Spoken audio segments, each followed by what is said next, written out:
Fala pessoal, seja muito bem-vindo ao canal. No vídeo de hoje a gente vai falar sobre fundos imobiliários que estão mais baratos que o MXRF11, estão pagando mais que ele também. Se você gosta desse conteúdo, já se inscreva no canal, ativa o sininho, porque a gente traz conteúdos toda semana. Essa aqui é a carteira do canal, começamos essa carteira em janeiro. A gente tem uma série aqui no canal do Rumo aos 100 mil, onde a gente busca o investimento de 100 mil reais. Todos os meses a gente faz aportes, eu mostro tudo para vocês aqui, os nossos acertos, os nossos erros. Se você gostar desse conteúdo, já se inscreva por aqui, beleza? Então bora pro vídeo, vamos começar falando agora aqui sobre o primeiro fundo imobiliário, o VGHF11. É um fundo de papel, na verdade a gente fala que ele é um fundo híbrido, né, como está escrito aqui. Por que híbrido? Porque ele também investe em outros ativos, como fundos imobiliários, ações, entre outros. A gente vai ver tudo certinho aqui. Esse fundo hoje está pagando na faixa de 14,80%.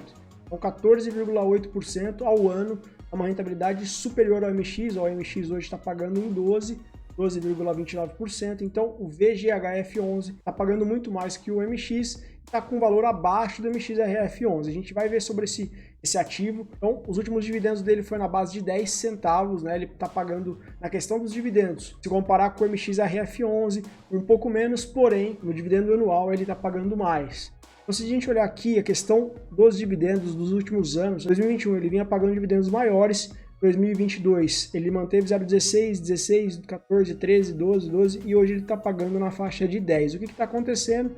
Exatamente, a gente vai falar sobre isso também. É um fundo que tem base de bastante cotistas, né? 225 mil cotistas, é bastante cotista. Esses fundos base 10, tem bastante gente investindo e como porta de entrada, né? É um fundo que está ficando bem conhecido, então isso é bem legal. Só para vocês entenderem, a gente no final desse vídeo eu vou comparar todos esses fundos imobiliários em que você vai ver o que seria melhor entre eles. Porém, pessoal, lembrando que não existe o melhor, né? A gente tem que analisar primeiramente a nossa carteira, os riscos da nossa carteira e assim, tirar um ativo para colocar o outro, você tem que pensar muito bem e ter uma estratégia por trás disso. Esse vídeo não é indicação de compra ou venda de nenhum ativo. O intuito do canal é totalmente educativo para a gente poder tomar as melhores decisões e estar aprendendo cada vez mais, beleza? Olhando o relatório aqui do VGHF11, a gente consegue ver rapidamente aqui que ele tem 92 diferentes ativos e um total de 723 milhões de patrimônio. Então ele tem 723 milhões, o MXRF11 está em torno de 2,2 bilhões. Então ele tem um patrimônio inferior ao MXRF11. Hoje ele tem uma grande parte dos ativos, se a gente olhar aqui o gráfico dele, a gente saber a distribuição da carteira, da alocação, a gente vê que ele tem 62% em CRIs, que são certificados recebíveis imobiliários. Então são dívidas imobiliárias. Uma carteira com bastante ativos, né? Isso. Por que é importante ter uma carteira com bastante ativos quando a gente fala de CRIs, né? Ou outros ativos também, mas por que é bom você ter bastante CRIs? Porque você está diversificado. Então, por exemplo, o que aconteceu na Americanas. Quem só tinha Americanas de carteira de CRI ou tinha poucos CRIs, é um bom prejuízo profundo. Então é importante você ter uma carteira de CRIs com uma quantidade interessante e que seja diversificado, né? Quanto mais diversificado, os segmentos você consegue ter uma diversificação melhor no geral. Olhando aqui a questão da alocação de ativos, a gente consegue ver que hoje ele tem 62,7% em CRIs, 25,5% em fundos imobiliários, então ele tem uma carteira de fundos imobiliários, 3,4% em ações, 6,1% em FDIC e 2,2% em SPE. Dentro desses CRIs aqui, você tem os indexadores deles. E desses CRIs, como que está dividido isso aqui, pessoal? 52%, 52,1% em CDI e o restante aqui em IPCA. Então o que isso significa? Significa que o fundo ele consegue ter um ganho com a Selic mais alta, então com a alta da Selic, com a alta do CDI, o fundo consegue ganhar. E com a alta da inflação, o fundo também consegue ganhar. Lógico que tem alguns parâmetros aqui, como 25% IPCA apenas variação positiva, os outros restantes aqui de 3,9% variação positiva e com compensação, e os 19% que restou somente o IPCA. Tem esses pontos aqui que a gente precisa considerar. E aqui embaixo você tem a alocação por estratégia. 22,9% do patrimônio do fundo é uma estratégia de ganho de valor. Então, dentro desse ganho de valor, você tem 14,7% fundos imobiliários, FDIC, SPE e 3,4% em ações, e o restante dos 77,1% em renda, é o objetivo de ganho de renda. E dentro desse objetivo, você tem 10,8% em FIIs, 3,6% FDIC e os outros 62,7% em CRIs. Então, é isso que acontece hoje no VGHF11. E se a gente olhar a questão hoje do preço, né? Será que ele está num preço atrativo? Hoje ele está exatamente no valor patrimonial dele, né? Nesse momento que eu estou gravando aqui, lembrando que esses fundos a gente não pode comprar mais do que o P sobre VP acima de 1, porque isso significa que o fundo vai estar com um valor mais caro, então você vai pagar mais caro, com um preço mais caro. O próximo fundo imobiliário que a gente vai falar é o GALG11, né? Hoje esse fundo está custando na faixa de R$ 8,38, pagando um yield de 11,67% nos últimos 12 meses. Ele também é do segmento híbrido, né? Mas ele investe no setor logístico. Se a gente olhar a carteira do GALG11 hoje, ele tem hoje a alocação dos investimentos em imóveis, 95,25%, 4,75% em ativos financeiros. Então ele tem 5 imóveis na carteira e tem um perfil dos contratos desses imóveis 100% atípico, né? Isso tem uma vantagem, também tem uma desvantagem.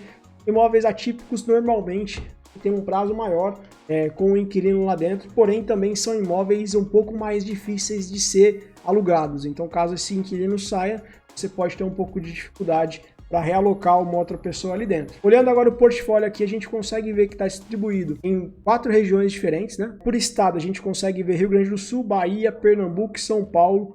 Então tem 4 estados diferentes, grande participação Rio Grande do Sul. Aqui a gente tem um ponto importante para quem é investidor do GALG11 entender isso aqui, tá? Perfil da dívida. O fundo atualmente possui 6 imóveis, sendo que 3 deles possuem dívidas emitidas cedendo parte de seus recebíveis.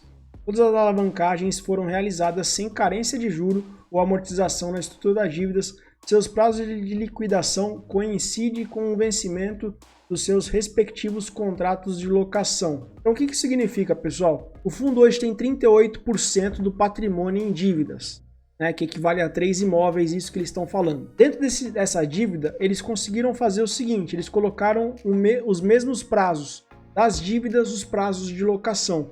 Então eles conseguem receber e já pagar. Meio que fizeram uma dívida casada, entende? Ao menos que saia totalmente do controle para eles poderem ter problemas. Mas dentro dessa forma eles conseguem ter tranquilidade para conseguir quitar essas dívidas. Então esse é o GALG11, né? É um fundo que pode ser uma opção legal. Lembrando que ele tem os seus riscos e a gente precisa analisar isso. Então bora para outro fundo.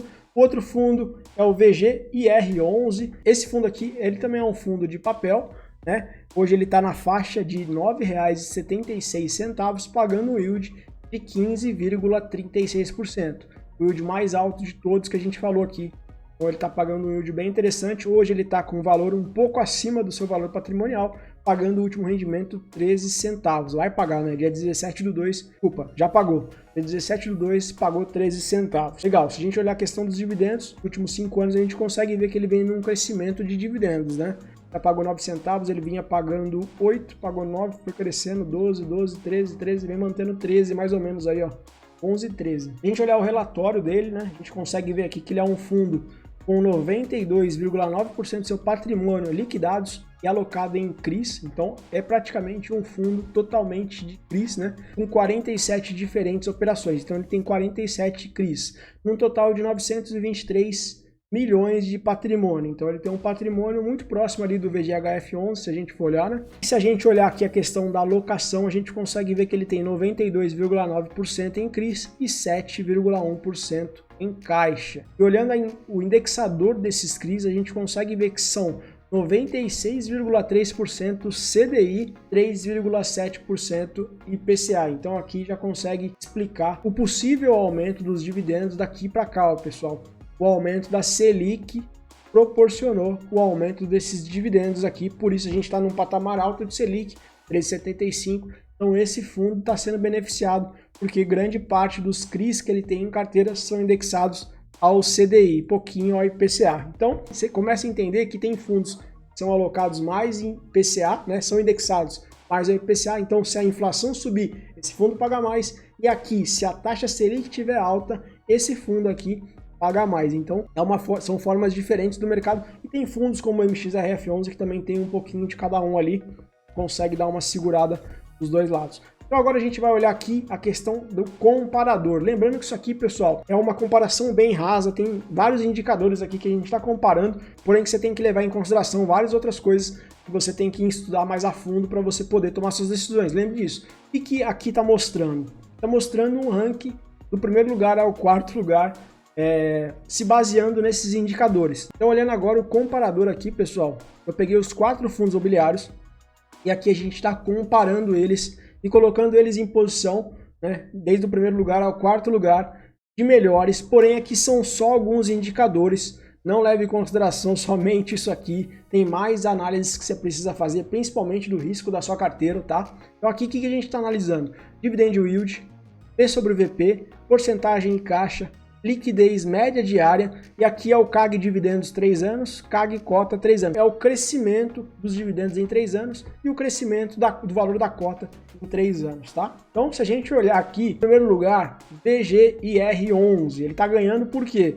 Porque ele tem hoje um dividend yield maior que todos, ó, 15%. O MXRF11 vem em terceiro, segundo lugar vem VGHF11, terceiro lugar MX e último lugar legal. Segundo parâmetro, P sobre VP. VGIR11, último lugar, tá caro, né? Hoje, se a gente olhar esse P sobre o VP dele, tá caro. MXRF11 também tá acima do seu valor patrimonial. Depois vem em primeiro lugar o GALG com preço abaixo do seu valor patrimonial. Em segundo lugar, VGHF11. Porcentagem em caixa, né? Quem que ganha em primeiro lugar? GALG, tem uma porcentagem em caixa maior que todos. Então, esse aqui tá em primeiro lugar. Segundo lugar, vem o VGHF11. Terceiro lugar, MX, e em último lugar ficando VGIR11. Liquidez média diária, MXRF11 em primeiro lugar, com uma liquidez maior que todos, depois vem VGIR11, terceiro lugar VGHF11 e depois o GALG11. E a questão dos indicadores dos dividendos, crescimento dos dividendos, VGIR11, segundo lugar MXRF11.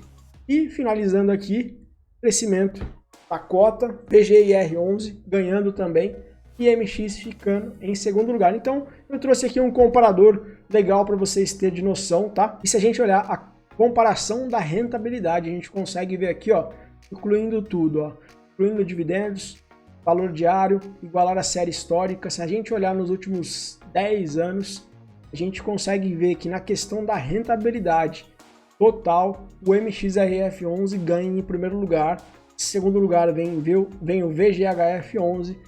Terceiro lugar, VGIR11 e em último lugar ficando o GALG11, quando a gente fazer uma comparação geral na questão de incluindo os dividendos, valor diário e tudo mais. Então o vídeo era esse, pessoal. Se você gostou do vídeo, se inscreva no canal, ativa o sininho, porque a gente traz conteúdos toda semana aqui no canal. Comenta aqui embaixo, vale a pena você ter esses fundos na sua carteira? Qual que você tem na sua carteira?